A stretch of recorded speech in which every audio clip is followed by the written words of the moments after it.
ஜெப ஆவி என்னில் ஊற்றும் தேவா, ஜெப சிந்தை என்னில் தாரும் தேவா,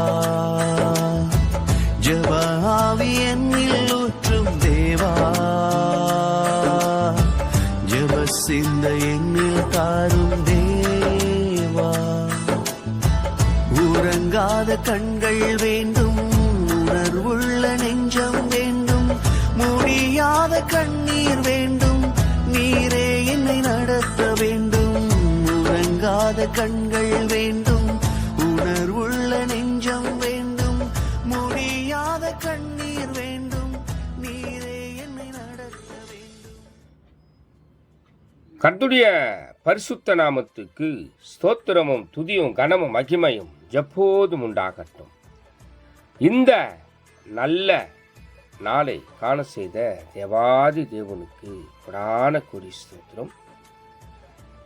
கர்த்தரின் மகிமை ஆத்துமா ஆதாயம் சுவிசேஷ ஊழியத்தின் சார்பாக இன்றைய நாளுக்கான சில நிமிட தேவ செய்தி கேளுங்கள்.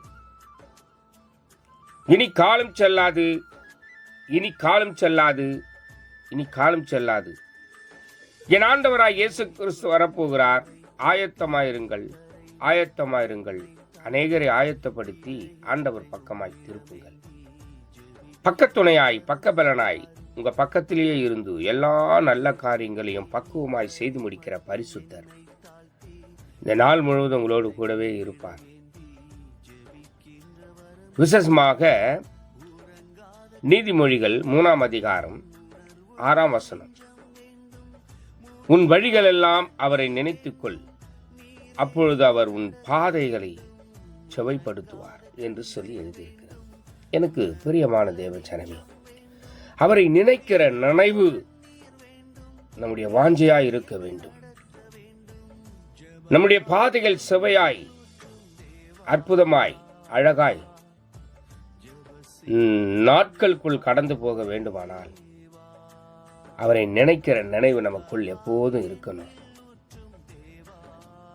வாழ்நாளெல்லாம் அவரை நினைத்துக் கொள்ளுங்கள், அவரை தொழுது கொள்ளுங்கள். அவர் உங்களுடனே கூடவே இருப்பார். அவர் சொன்னார், நான் உன்னை விட்டு விலகுவதும் இல்லை, உங்களை கைவிடுவதும் இல்லை என்று சொல்லி. நம்முடைய இருதயத்தின் எண்ணங்கள் அவரை நினைக்கிற நினைவு நிறைந்திருக்கட்டும். கர்த்தர் எப்போது உங்களுடனே கூடவே வருவார், பாதைகளை செவைப்படுத்துவார். போகிற இடமெல்லாம் கர்த்தருடைய மகிமை உங்களை காக்கும், பாதுகாக்கும். God bless you. God bless you.